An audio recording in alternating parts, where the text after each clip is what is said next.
இல்ல வினி கொஞ்ச நேரமா விக்கலாதான் இருக்கு. ஐயோ இவகிட்ட கேட்ட பாரு. என் இயரிங்ஸ்ல ஒரு இயரிங்ஸ் காணோம். ஏய் அவ்ளோ ஜுவல்லரி பாக்ஸ் பண்ணி கொடுத்திருக்க ஆனா இயரிங்ஸ் காணாம போச்சா? அந்த குட்டி குட்டி இயரிங்ஸ் மட்டும் காணாம போகுது. ஓ பட் அதுக்கு ஒரு சொல்யூஷன் இருக்கு. என்ன சொல்யூஷன்? அக்கட சூடு. எப்ப பார்த்தாலும் இந்த குட்டி குட்டி இயரிங்ஸ் மட்டும் காணாம போகும் எங்க வீட்ல. உங்க வீட்லயும் அப்படியான்னு சொல்லுங்க. இப்போ பாத்தீங்கன்னா நான் பேப்பர் கிளேல கொஞ்சம் ஃபுட் கலர் சேர்த்து நல்லா மிக்ஸ் பண்ணி எடுத்துக்கிறேன்.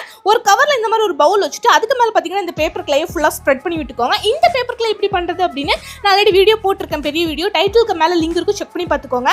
அது காஞ்சதுக்கு அப்புறம் பார்க்க இப்படிதான் இருக்கும். பட் ஓவரா காய விடாதீங்க, வெடிச்சிருது. பட் ரொம்ப ஸ்ட்ராங்கா இருந்துச்சு. டெக்கரேட் எல்லாம் பண்ணதுக்கு அப்புறம் இந்த குட்டி குட்டி இயரிங்ஸ் எல்லாம் வைக்கிறதுக்கு சரான பேப்பர் பவுல் ரெடி. தென் நம்ம சொல்ல குட்டி சார் நம்ம ஷகாஷ் ரான போன 3 கமெண்ட் பண்ணது.